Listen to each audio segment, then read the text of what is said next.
Welcome to our channel. నేను మీ Venkatesh. Welcome to TMR news. ఇక బీసీ ఉద్యమానికి కవితక్క నిజంగా కవితక్క సాయంగా తన వంతు సాయం చేయగలుగుతా ఉన్నది. ఎందుకంటే బీసీలు చాలా కష్టపడుతున్నారని ఈ నేపథ్యంలో ఒక సంచలన వ్యాఖ్యలు చేస్తూ ఉన్నది. ఈ బీసీ నాయకులందరూ కూడా ఈ వీడియోని ఎక్కువ మందికి షేర్ చేసే ప్రయత్నం చేయాలి. ఎందుకంటే దాదాపుగా చెప్తా ఉన్నది, టైం చెప్తా ఉన్నది. మరి నాకు కూడా నమ్మశక్యంగా లేదు. అక్క దాదాపు ఒక 5 నెలల పైచీలకు జైలునే ఉన్నది. నిజంగా మరి బీసీ ఉద్యమం ఎక్కడ చేసింది? అసలు బీసీ ఉద్యమంలో ప్రత్యక్షంగా కానీ పరోక్షంగా కానీ సోషల్ మీడియా వేదికలలో కానీ దాదాపుగా పార్టీ అధికారం కోల్పోయే ఇప్పటికీ సంవత్సరంన్నర అవుతుంది. అంటే కదే సంవత్సరంన్నర అయింది అధికారంలో కోల్పోయి. అందులో 5 నెలలు దాదాపు 5 నెలల పైచీలకు కవితక్క అక్కడ జైల్లోనే ఉన్నది. బయటకు రాలే, పట్టించుకున్న నాదులు లేడు. లిక్కర్ స్కామ్లో దొరికి, ఢిల్లీ లిక్కర్ స్కామ్లో దొరికి 5 నెలల పైచీలకు జైల్లోనే ఉన్నది. అయితే మరి ఈ మధ్యలో ఉద్యమం ఎక్కడ చేసింది? అసలు బీసీల గురించి ఎక్కడ మాట్లాడింది? మహిళా రిజర్వేషన్ బిల్లు గురించి మాట్లాడిందని ఒక్కరోజు మనం ఢిల్లీలో ధర్నా చేసింది చూసినాం. అంటే అమలు చేసే దిశలో ఈమె పోయి ధర్నా చేసింది. నేను చేయబట్టే ఈ మహిళా రిజర్వేషన్ బిల్లు వచ్చింది, తెరపైకి వచ్చిందని చెప్తా ఉన్నది. మరి నిజంగా బీసీలు అంత పిచ్చోళ్ళా, లేకపోతే బీసీ ఎస్సీ ఎస్టీలు అంత పిచ్చోళ్ళ లెక్క కనబడుతున్నారా? లేకపోతే అసలు ఏంది ఇలా ఉద్దేశంలో? కేసీఆర్ ఉద్దేశంలో కానీ కేటీఆర్ ఉద్దేశంలో కానీ ఇటు కేటీఆర్ ఏం మాట్లాడుతూ ఉన్నాడు? మొన్న కాళేశ్వరం ప్రాజెక్టు కాంగ్రెస్ పార్టీ ఏదో బాంబులు పెట్టి పేల్చేసిందని మాట్లాడుతున్నాడు. అంటే వీళ్ళకు చూసేటోళ్ళంతా పిచ్చోళ్ళ లెక్క కనబడుతున్నారా? లేకపోతే వీళ్ళు నిజంగా ఏం చెప్పినా నమ్ముతారు?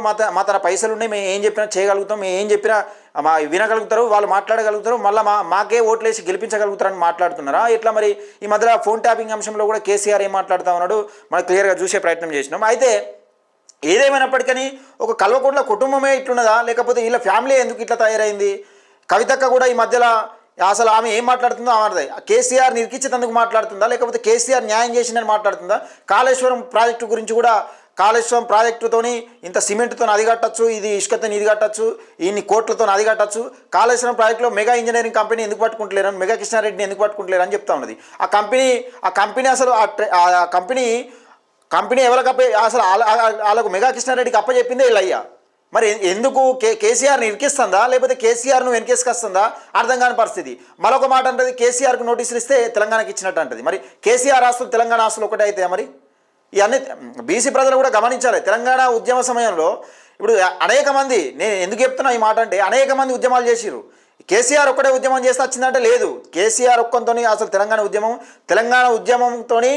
తెలంగాణ ఉద్యమంలో స్టార్ట్ చేసినప్పుడు ఎవ్వని కూడా అసలు ఒక తెలంగాణ వచ్చిన తర్వాత ఒక గవ్వదిన పాపాన పోలే. ఒక గవ్వ తెలంగాణ ఉద్యమంలో నీతిగా పనిచేసిన వాళ్ళు ఎంతమంది ఉన్నారు?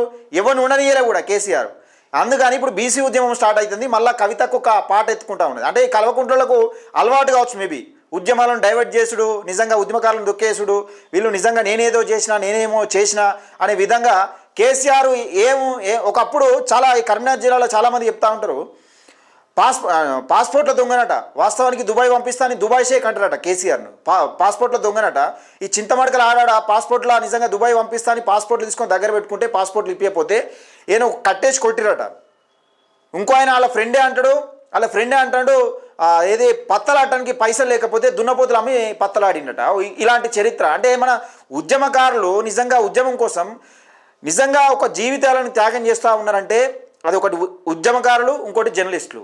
తన భార్య పిల్లల్ని సైతం నిజంగా అంటే వీళ్ళు ఒక క్రెడిబిలిటీతోని వీళ్ళ జీవితాలను త్యాగం చేస్తూ ఏం వచ్చినా రాకుండా ఉద్యమకారులు మాత్రం నిజంగా ప్రజల కోసం వీళ్ళ జీవితాలను త్యాగం చేస్తూ ఉంటారు. అలాంటి ఉద్యమకారులను వీళ్ళను పొట్టన పెట్టుకొని 1200 మంది చనిపోతే వాళ్ళ కనీసం పిలిచి గౌరవం ఇవ్వకుండా మొన్న చూసాం శ్రీకాంతాచారి. తెలంగాణ ఉద్యమంలో నిజంగా ఒక తొలి ఆత్మబలిదానం చేసుకున్న శ్రీకాంతాచారికి ఏ పార్టీ గౌరవం ఇచ్చారు?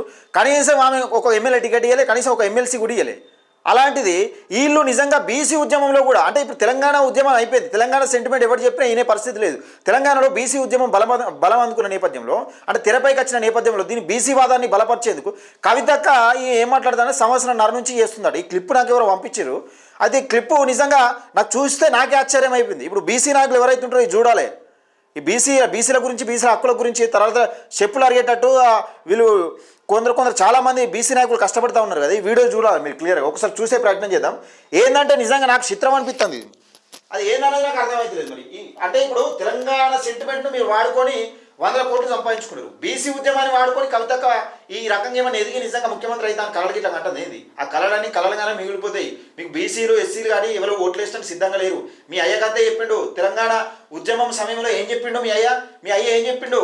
మీ అయ్య తెలంగాణ తొలి ముఖ్యమంత్రి ఎవరని చెప్పారు? దళితుడిని ముఖ్యమంత్రిని చేస్తా అని చెప్పిండు. నువ్వు ఎవరు బీసీలు చేస్తావా? నువ్వు బీసీలు చేస్తా అనగాని నమ్మే పరిస్థితి ఉంటే తెలంగాణలో నువ్వు బీసీలు ఒకవేళ నిజంగానే బీసీలను ముఖ్యమంత్రిని చేస్తా అనగాని నేను ఎవరు నమ్మడు. ఎందుకంటే మీ అయ్య చేసిన ఘనకార్యం, మీ అయ్య చేసిన తెలంగాణ ఉద్యమకారులకు చేసిన ద్రోహం అందరికీ ఇంకా మర్చిపోలేక ఇంకా అట్లనే ఉన్నది. మీ అయ్య చేసిన ఘనకార్యంతోనే ఈ తెలంగాణ రాష్ట్రం ఆర్థికంగా కుంగిపోయి ఉన్నదిరా. ఇంకా మళ్ళీ మేమేదో చేస్తాం, మా కల్వకుంట్ల ఫ్యామిలీ అనేది నడుస్తుంది అంటే మీకు కలవని ముంచట 60% ఉన్న జనాభా దాదాపుగా రాష్ట్రంలో రాష్ట్రంలో కాదు దేశంలోనే 90% ఉన్న బీసీ ఎస్సీ ఎస్టీ మైనార్టీలు అందరూ కలిసి రాజ్యాధికారం దిశగా ముందుకు అడుగులేస్తున్న నేపథ్యంలో తెలంగాణ ఉద్యమంలో మీ అయ్య ఎక్కడ పోషించుండు ఏం కదా? టీఆర్ఎస్ పార్టీ పెట్టినప్పుడు ఏ పార్టీ నుంచి వచ్చిండు? మంత్రి పదవి ఇవ్వకపోతే ఏది టీడీపీలోకి వెళ్ళి వచ్చిండు. అదే టీడీపీలోకి వెళ్ళి వచ్చినాడు కాంగ్రెస్ పొత్తు పెట్టుకున్నాడు. మళ్ళీ ఒకసారి కాంగ్రెస్తో విడిపోయి మళ్ళీ టీడీపీతో పొత్తు పెట్టుకున్నాడు. అంటే మీ ఇష్టం, మీకు ఇష్టానుసారంగా మీ అవసరాలకు అనుగుణంగా ఎవడైతే వాటితో కలిసిపోయారు మీరు. తెలంగాణ ఉద్యమం మీ వల్ల రాలే. ఇప్పుడు కేసీఆర్ అంటే తెలంగాణ అంటే కేసీఆర్ అది కాదు. అది ఆ ఉద్యమాన్ని చెరిపివేసే చరిత్ర ఇది. ఉద్యమకారులు చెరిపివేసే ఎంతోమంది ప్రాణత్యాగాలు. జిట్ట బాలకృష్ణ ఎక్కడ వెళ్ళిన ఆయన పాపం తెలంగాణ ఉద్యమం కోసం ఆస్తులను నమ్ముకున్నాడు పాపం. ఆయన కుక్క బతుకైపోయింది లాస్ట్కు. తెలంగాణ ఉద్యమం కోసం పాటలు పాడిన గద్దరును పరిస్థితి ఎక్కడ చేశారు మీరు? ఇంకా మళ్ళా బీసీల కోసం బీసీ ఉద్యమం చేస్తా ఉన్నది దొరసాని గారు చెప్తా ఉన్నారు. ఒకసారి ఇనుమరే బీసీ ప్రజలు చూడాలి, బీసీ నాయకులు చూడాలి. బీసీ ప్రజల కోసం కొట్లాడుతున్న నాయకులు ముఖ్యంగా ఈ వీడియో చూడాలి. ఎందుకంటే మనకు సిగ్గు శరం లేదని ఈమె చెప్తా ఉన్నది. మేము చేస్తాం, మీతో కాదు, నేను ఎన్నో సంవత్సరాల నుంచి పోరాటం చేస్తా ఉన్నదట. ఇలా అధికారం పోయే సంవత్సరంన్నర అవుతుంది. ఈ సంవత్సరంన్నరలో 5 నెలలు 6 నెలలు జైలునే ఉన్నది. 5 నెలల పైచిలకు జైలునే ఉన్నది. ఈమె బీసీ ఉద్యమం చేసిందట. ఇది మరి దేంతో వల్ల అర్థం కాని పరిస్థితి. బీసీ బిల్లు కోసం గత సంవత్సరంన్నరగా మేము పోరాటం చేస్తూ ఉన్నాం.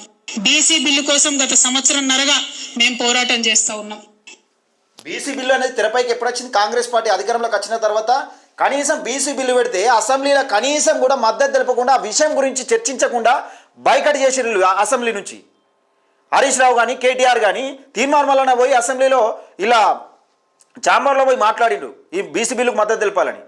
అసలు ఈ అంశాన్ని తెరపైకి తీసుకురాకుండా ఈ అంశం తెరపైకి వస్తుందన్న నేపథ్యంలో ఈ అంశం గురించి చర్చించాల్సిన అవసరం వస్తుంది కావచ్చని వీళ్ళు అసెంబ్లీ నుంచి బైకట్ చేసిన వాళ్ళు బీసీ ప్రజలు వీళ్ళు ఎంత పిచ్చోళ్ళు అనేది ఒకసారి వీళ్ళు ఎంత పిచ్చోళ్ళని చేస్తున్నారు అనేది అర్థం చేసుకోవాలి. ఒకసారి అసెంబ్లీలో ఉన్నారా వీళ్ళు అన్నా కానీ వీళ్ళు మాట్లాడారు ఎక్కడన్నా బీసీల గురించి? ఈమె ఇలా ఉద్ధరించినట్టు బీసీలను ఏమో ఉద్ధరించినట్టు మాట్లాడుతూ ఉన్నదంటే ఎంత పిచ్చోళ్ళని చేయడానికి సిద్ధంగా ఉన్నారు. మరొకసారి తెలంగాణ ఉద్యమం పేరుతో కేసీఆర్ తెలంగాణ ప్రజలను ఎట్లా మోసం చేసిండో, కల్వకుంట్ల కవిత గారు ఇప్పుడు బీసీ ఉద్యమం లేస్తున్న నేపథ్యంలో ఈమె ఒక ట్రయాంగిల్ చేస్తూ ఉన్నదట. బీసీ ఉద్యమకారులు, బీసీ నాయకులు, బీసీల హక్కుల గురించి కొట్లాడే నాయకులను ఎవరెవరైతే నియోజకవర్గాలలో యాక్టివ్ ఉన్నారో వాళ్ళను మంచిగా చేసుకునే ప్రయత్నం చేస్తుందట. వాళ్ళని పిలిచి ఇంత తాయిలాలు అప్పచెప్పి ఎంబడి తిరుగుడు అనే ప్రయత్నం చేస్తూ ఉన్నారు. జాగ్రత్తగా ఉండాలి బీసీ నాయకులు. నేను చెప్తా ఉన్నా, మన రాజ్యం రాబోతా ఉంది. 2028లో బీసీ ముఖ్యమంత్రి కాబోతా ఉన్నాడు. ఇలాంటి వాళ్ళని నమ్మి దయచేసి మోసపోవద్దు. బీసీ నాయకులు ఎవరెవరైతే కష్టపడ్డారో, ఉద్యమకారులకు అన్యాయం జరిగింది. తెలంగాణ ఉద్యమకారులకు తెలంగాణ వచ్చిన తర్వాత అన్యాయం జరిగింది. కానీ బీసీ ఉద్యమకారులకు బీసీ పార్టీ రాజకీయ పార్టీ వచ్చిన తర్వాత బీసీ ముఖ్యమంత్రి అయినాక అన్యాయం జరిగే ప్రసక్తే లేదు. ఇలాంటి గడీల మాటలు విని మోసపోయే ప్రసక్తి లేదు. దయచేసి మిత్రులారా ఈ వీడియోను ఎక్కువ మందికి షేర్ చేసే ప్రయత్నం చేయండి. మీ అభిప్రాయాన్ని కింద కామెంట్ సెక్షన్లో తెలియజేయండి. ఎందుకంటే టీఆర్ఎస్ పార్టీ ఇక బీఆర్ఎస్ పార్టీ, టీఆర్ఎస్ అన్నా బీఆర్ఎస్ అన్నా అదే పార్టీ కాబట్టి ఆ బీఆర్ఎస్ పార్టీ అధికారం కోల్పోయే దాదాపు సంవత్సరంన్నర అయింది. ఈ సంవత్సరంన్నర కాలంలో ఇక బీసీ ఉద్యమం ఎక్కడ మాట్లాడింది? బీసీ ఈ కండువ ఏది? ఈ జాగృతి కండువ అంటే మొన్నటిదే వీడియో. నువ్వు సంవత్సరంన్నర కాలంలో నువ్వు బీసీ బిల్లు ఎప్పుడు వచ్చింది? బీసీ బిల్లు అసెంబ్లీలోకి ఎప్పుడు వచ్చింది? సంవత్సరంన్నర నుంచి నువ్వు బీసీల గురించి ఎక్కడ కొట్లాడుతున్నావు? ఏం డ్రామా ఇది? ఇంతకన్నా పెద్ద డ్రామా ఉంటుందా? ఎందుకు ఇంత జనాలను పిచ్చోళ్ళు చేస్తున్నారు? ఆ పాస్పోర్ట్ల సేకరణ తీసుకొచ్చేమో సీఎం చేసినాం మా దరిద్రానికి అల్లకల్లో చేసిపోయింది. ఇప్పుడు ఈమె ముఖ్యమంత్రిని చేయాలా లేకపోతే ఈమె ఏం కావాలనుకుంటుంది అసలు?